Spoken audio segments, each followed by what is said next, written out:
osekhanyiseleke osekhanyiseleke Jesu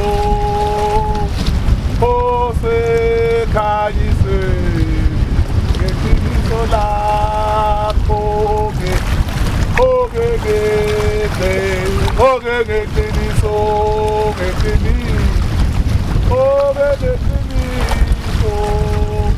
iqiniso lakho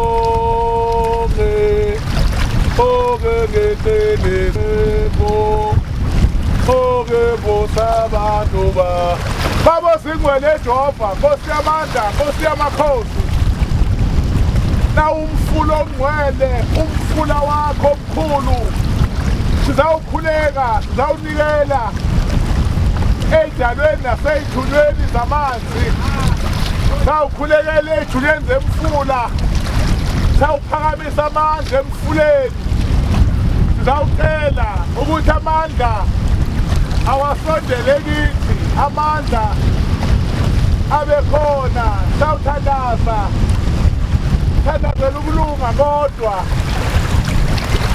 thandazela impilo kuphela thandazela inhlanhla kuphela sokhulekisa izandla ey'thinta abantu imihla ngemihla sawukhulekisa izandla ey'khulekayo ey'xazulula iy'nkinga ngoba izwi lakho liyaphila ngizowukhuleka kulo mfula ngizocela kulo mfula ngizocela iy'nyoka ezikulo mfula okesizona ezikaNkulunkulu okungezabantu ukuthi mayithobe ngiyathandaza la ayithobe imkhove la ngiyathandaza la izingwenya la ayihambe ngiyathandaza la imimoya emimbi ela ayideke nabafa bengalandiwe la ngiyakhuleka la ababuyele emuva abaphume la ungena la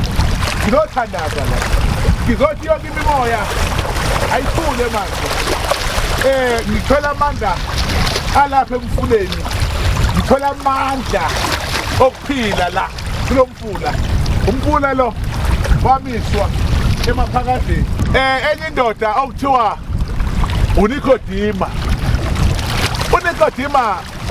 wake wanyonyoba waya kuNkulunkulu waya kuJesu uqobo lwakhe wayofuna ukuzalwa kabusha umuntu uyazalwa kabusha esemdala uyahamba umuntu endleleni kube khona amathunzi amtholayo kube khona izinto ezimehlelayo kube khona amabulawo awatholayo kube khona iziqalekiso nezifunga ezitholayo esemdala lithi iBhayibheli waya kuNkulunkulu uNikodimo wayothi Jesu ngingenza njani ukuze ngizalwe kabusha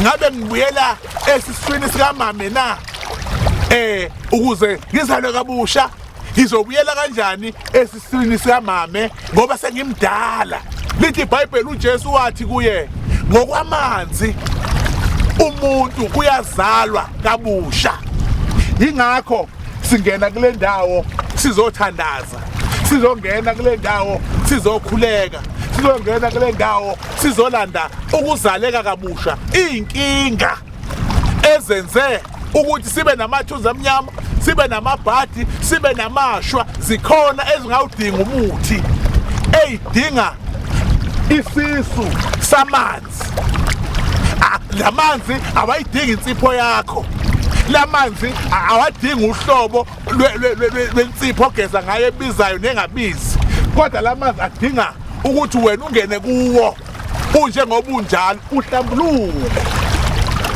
uhlambuluke uzalwe kabusha uthi mawuphuma usubheke ekhaya noma ubheke la uhlala khona izinto zakho ihambe ngenye indlela so thina njengabathandazi njengabazalwane njengeziyoni ezikhulekela abantu imfihlo yethu isemfuleni la khona esithi masingene khona sakhuleka satshela uNkulunkulu sicela amandla sithi masikubeka izandla uphile ngoba amandla siwathola la.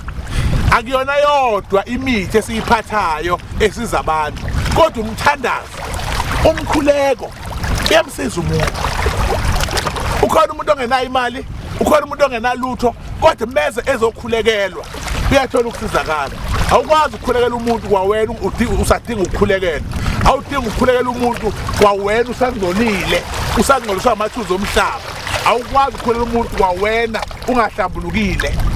So ukuza lapha siyayihlambulula. Athi umhlabeleli bonke abanethemba bayayihlambulula, athi bayalahla izono nemithwalo nakho konke okubabambezelayo. Izinto ezibambezela impilo yakho kubiza ukuthi uzisuse uzihlambuluke. Awukwazi ukuhlambuluka ke ngenye indlela. Uhlambuluka la emfuleni, uhlambuluka kuphi echibini, uhlambuluka kuphi empophomeni, uhlambuluka kuphi olwandle. So ke nabathandazi banayo indlela yokufasta. Ngibona namhlanje usuku olukhulu kumina ifasting. Ngiyenzela ukuthi umhlaba wonke jikelele umuntu meza kimi aphile ngoba angithwele. Nginemfihlo, nginesiphiwo. So ke abangani bami ke abathwele ngenyoka lezi ezithengwa lapha ePine Town nakobhoda abayenzi lento ngoba phela bona banenyoka abayivezela abantu ukuthi ngithwele nginenyoka ngisebenza ngenyoka. Abangani bami ke inyanga obhuti. So thina njengoba sineyimfihlo nje nechibi ngeke usibone siveza ukuthi sisebenza ngenyoka ethile noma ngisebenza ngani ngila emfuleni ila ozobona khona umfula ngizongena la ngizolanda amandla la. Inyoka zobhuti lezo angazi ziyimfihlo noma ivezwa obala mayihlale kushuthwa nazo. So noma uyoyithenga uyabuza ukuthi ufuna umbalo onjani, ufuna eyelo noma ufuna emhlophe noma ufuna eclass. Sasazi inhlwathi thina kuphuma umuntu onedlozi aye emfuleni noma aye ehlathini afika ithatha inhlwathi ngokwedlozi kubulawa inkomo emhlophe. Leyo nhlwathi leyo iyabulawa kwayona, ayihlali ngisho ekhaya, ayiphili ngisho ekhaya ngoba ayikazi iphila inyoka ekhaya. So ke lapha ke angizile enyokeni yami ngizokhuleka. Inyoka ezila zonke izophuma manje ngiyixosa zonke ihamba.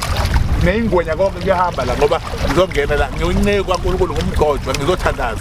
La ngizothandaza esigodlweni ngiyalapha ngemithi ethithi nangempande ezithi nangeyiwasho la ngigcile khona ngizokhuleka. So ngizocela ukuthi wonke umuntu la ekhona khona ngizomkhulekela noma kuthi ubani ngokuthandazela ngokubuka nje lo mkhuleke ngiwenza la khona into ozoyithola. Ngeke ungatholi lutho ngoba makhulu amadlala kulesi siziba kule mpilo.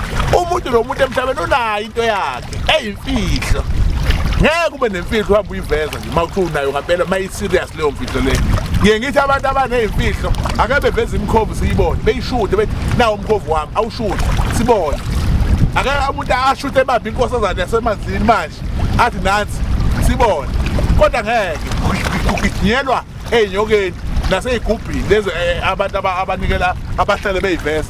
Kulathwe ini imphefumulo yabantu begcina abantu bengasizakalanga kodwa imali zihambile. Sizothandaza ke namhlanje la ukhona ngiyokukhulekela ngokubuka la nginethemba lokuthi uNkulunkulu uzolwenza umangalisa futhi uzokhanyiseleka manje ukuthi kubaluleke ngani ukukholwa, kubaluleke ngani ukuthandaza, kubaluleke ngani ukuya kuNkulunkulu ungayi kubantu ngoba into zabantu ziyaphela okaNkulunkulu akupheli. Asapho